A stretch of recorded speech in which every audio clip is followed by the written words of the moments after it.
Nigeria, on any given day, depending on the state you live, can be a very dangerous place to live. Because it doesn't make sense to me anymore how the people can be so wicked towards one another. Now, I want the Southerners to understand something about what is happening in the North. The so-called Islamic agenda is a Fulani agenda. It is not inclusive of the Hausa man. Because the Hausa man was even manipulated just as the way the other tribes in the Middle Belt and the South were manipulated by bringing out a banner that is an Islamic agenda. It has never been an Islamic agenda. It's a Fulani agenda. And it has come to fruition. We are seeing the outcome of what is happening in Hausa land. Because the Hausa man cannot even control anything in this nation. He has been relegated to nothing. Who are the Islamic clergymen in the North? Fulani. There's no Hausas. The indigenous autonomous people, the Hausa people, that share the same ancestry with both the Middle Belt and the South people and the Southeast people and the Southwest people, are not inclusive in the so-called elite of the governance. In 2015, the Hausa saved money for Buhari. They made him become poor. How did he pay them? He paid them in wicked kindness. Wicked kindness. They were unalive more than 6 million, but because the Hausas don't have media. If the major tribe of Nigeria is being unalive, being castigated, being turned to people that are not respected, what does that tell you about the culture, the character, the formation, the belief system, and the way we want to structure our society? It tells you that it's a society that doesn't care about its collective survival. But how can we be in Nigeria when the two major tribes, the Igbos and the Yorubas, are at the loggerheads of one another? The language that Apoliade Farasin was using prior to 2015, prior to the 2023 election, that they will not vote for anybody that have the tendency of not doing the right thing for this nation, that have a tendency of being a terrorist, that have a tendency to sponsor jihadists, that have a tendency not to speak against people that are terrorizing Nigeria. Everybody knows, the Yoruba intellectuals, all of them know, that Osibanjo will have done a good job for this nation. But they are not saying anything up to this moment because they are not sincere. If the elites of a nation cannot stand for those that have been marginalized, oppressed, that nation cannot go forward. No Yoruba elite is speaking on behalf of the Hausas. They rather become bedfellows of the Fulanis. And the Fulanis are the feudal lords that are trying to annihilate, decimate, eviscerate, and damage and bury the Hausa people by using the clutches of religion. All the clergymen are Fulani. All the major emirs are Fulani. All the major politicians are Fulani. Yet, the Hausas are the majority in the name of a dubious historical jihad that has no roots in the understanding of the formation of human beings and human society. What actually happened in the jihad? They took over the emirship of the Hausas. They took over their land and took over their political structure, took over their emirship. And no elite is saying anything, as if the answer doesn't exist. But rather, Igbos and Yorubas must only come to a line and be on each other's jugular, causing disharmony, disunity, discord, distortion, instead of them to talk about unity, uniting themselves, working together, bringing the Middle Belt in, and ask the Middle Belt, how do we do with these Hausa people? What way are we trying to form? What kind of strategy are we going to form? What kind of policy are we going to form from our own point of view so that we can salvage these people? Leave them in their religion. Nobody is saying that they should leave their religion. But let us do the right thing for them as fellow Nigerians, as citizens of this country, so that collectively we can build a powerhouse for this nation. Does Nigerians living in certain states' lives matter? Like all of them. All over the northern and central part of Nigeria, there is growing concern and pressure to enforce the laws that prohibit open grazing, but nothing is being done about it. There is an urgent need for the creation of grazing reserves and expansion of ranches in northern Nigeria, and nothing is being done about it. Ladies and gentlemen, the Fulani herdsmen move their cattle to people's farms and graze on people's crops at will, and nothing happens. Ladies and gentlemen, there are reports of killings happening every day in Nigeria on these incidents, and nothing is done about it. Ladies and gentlemen, these Fulani herdsmen are armed to the teeth. They threaten, kill, rape, and kidnap at will, and nothing is done about it. They have no grazing reserves of their own. They are not interested in changing their ways of keeping animals, apart from the open grazing method they've done since inception, and they are not willing to change, ladies and gentlemen. They therefore continue to move from place to place every day in search of new grazing lands. And when the dry season is in and they cannot find grass, fresh grass for their animals, they move their animals into people's farms and destroy them. This is the reality on the ground. They made similar moves in Ghana and had to be dealt with in the harshest way by the local people and the police to deter them. What Paul Adefarasi is saying about Africa being Nigeria being the factory of Africa, it is deeply rooted in the emancipation of the Hausas. They are the majority. Where are you going to get the workers from? 85 million of Nigerians are Hausas.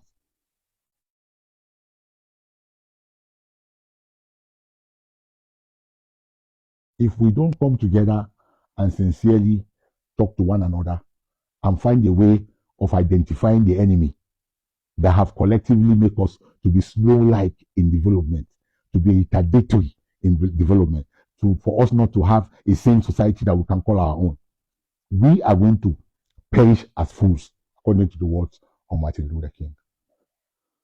The whole thing that was said by Adefarasi is welcomeable, but I don't think it is clear enough, because he has not spoken to the point where we all will know exactly what is happening in this country.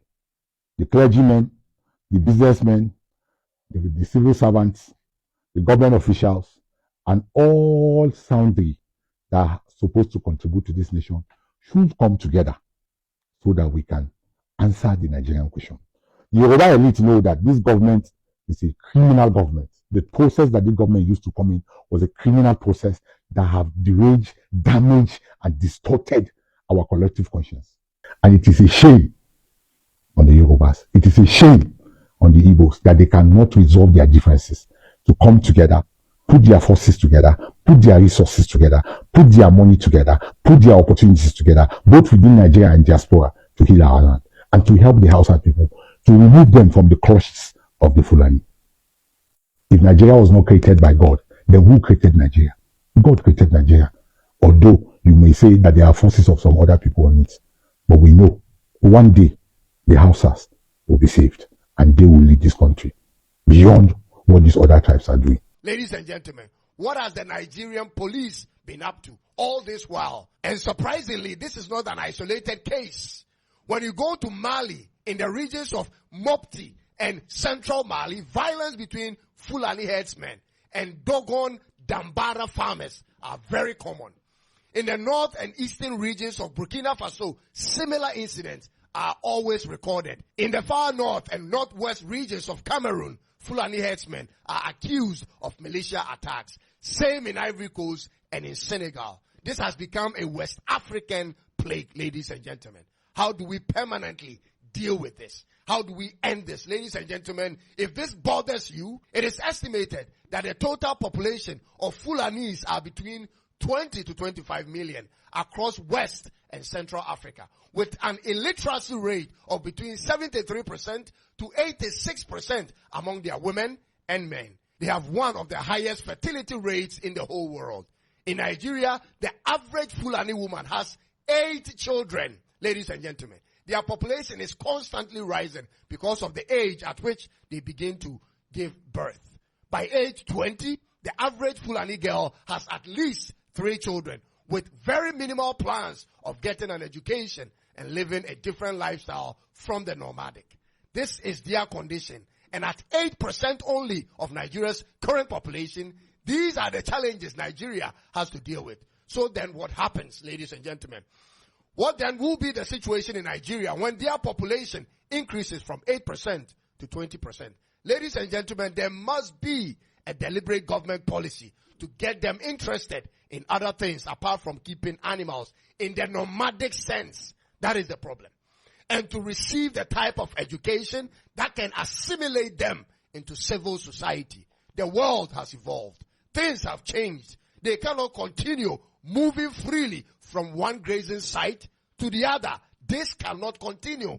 It is not sustainable. It cannot be allowed and continue, whether in Nigeria, Mali, Ghana, Ivory Coast, or Senegal. This must stop.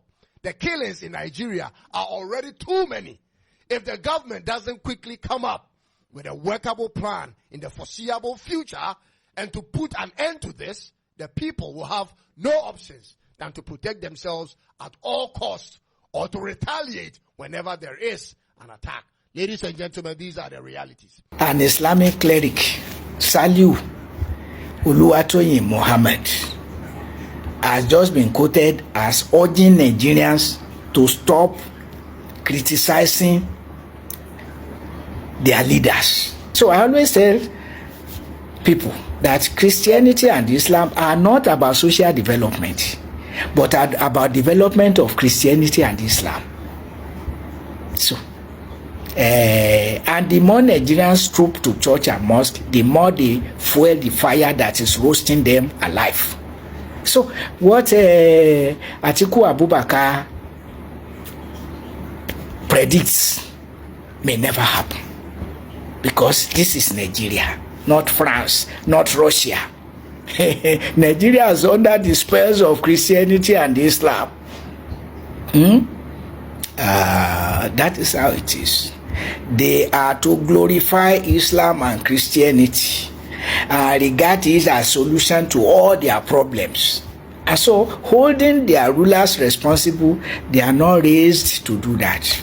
Hope every one of you have heard what all these persons have said concerning the issue we're facing in this country. If you carefully understand what every one of these persons who have spoken here have said, most of them are saying that we should grab all these people together to emancipate them.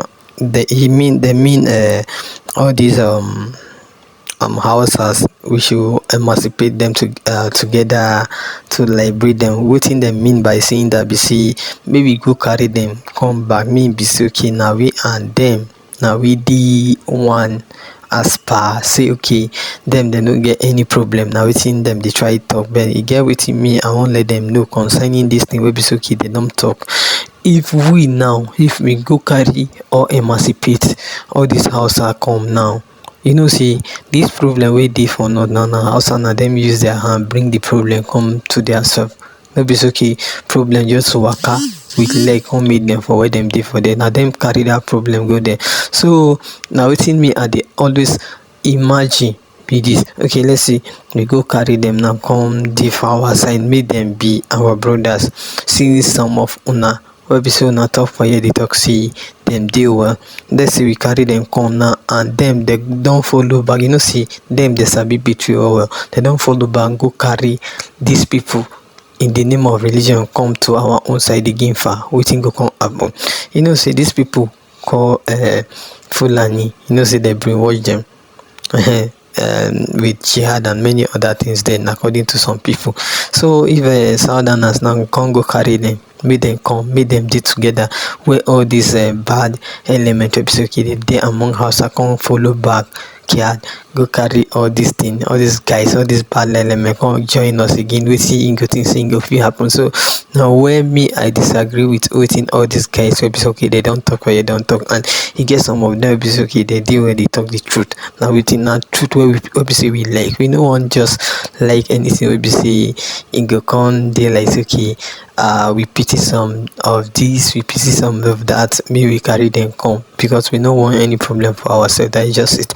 And for this man, well now they see here, he talk and say the problem we every one of us get now be this see na Christian, Muslim and religions now be our problem. Although he don't talk well based on that thing, we say he talk.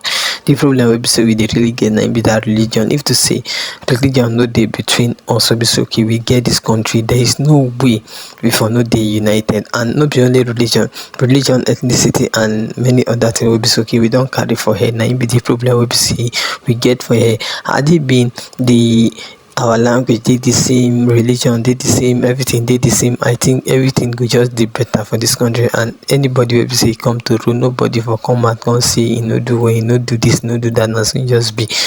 And for you will be okay, the years now no say okay, you won't continue this video.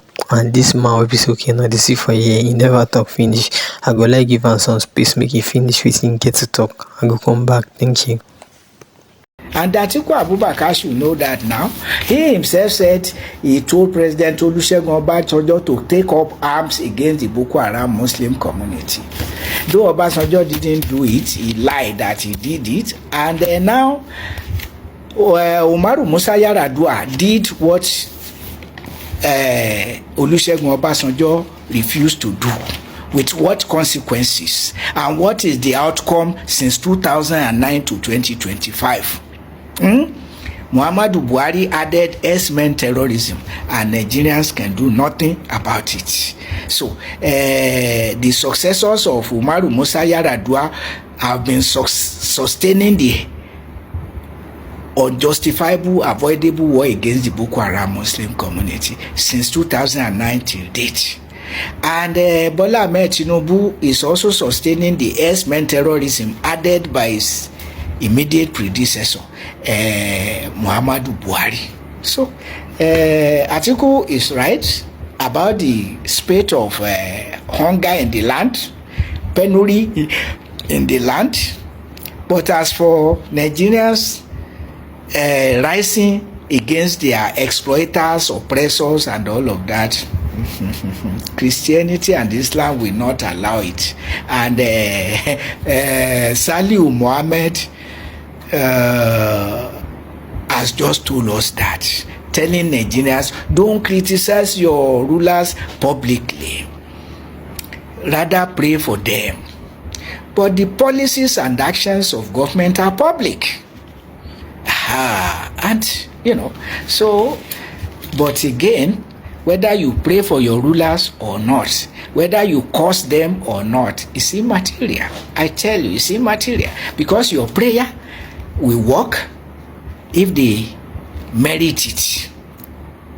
Only if they merit it. Your curse will affect them only if they deserve it. Human beings will reap what they sow. But as for you to rise and say, we will not accept this, and rise massively to oppose it, because you see, the commoners who are suffering are in the overwhelming majority, but they are being tamed by Christianity and Islam. That's the fact of the case. When they hold their Bible, they are consoled. When they hold their Quran, they are consoled. But that was not how the world was made. That was not. Even the Jews, go and read their scripture. They say, we don't want to be ruled by theocracy. We want to be ruled by kings like other nations, because we can hold our kings responsible. But these people saying, and God said to me, God asked me to tell you, where are we going to ask God whether where are we going to cross-check from God whether He's asked you to tell us that or not? But now, they are brainwashed Christians and Muslims to the extent that, you see, they will kill you if you say anything untoward against the Quran or Prophet Muhammad, but not if you say it against Allah. You see it? Christians will bow when they mention Jesus Christ, not when they mention God. That is it. So religion has replaced God in their lives. So they will kill you because of their religion, not because of God. And why? There are people building their own earthly kingdoms from these religions. Look at it. Even Aliko Dangote understand the politics of religion. Is it for nothing? Is giving more than $1 billion to the Central Mosque of Ilorin to build hostels in University of Ilorin, as we read it in the newspapers anyway, or heard it on radio. It's on radio. It's in the newspapers that Dangote is going to build hostel for the Central Mosque of Ilorin to be getting money to maintain the mosque with more than $1 billion. So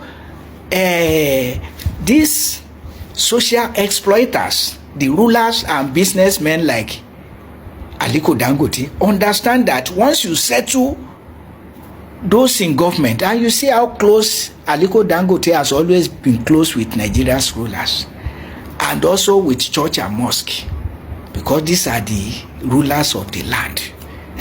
So Tinubu understand all subsidies are gone except for funding pilgrimage boards and subsidizing pilgrimages. That's the level of it. And Atiku Abubakar himself, where does he belong? Because he has said it, that he told Obasanjo to take up arms against the Boko Haram Muslim community. And even though Obasanjo didn't do it, Umaru Musa Yar'Adua, who did it, here we find ourselves. Nigeria has become a member of terrorist countries.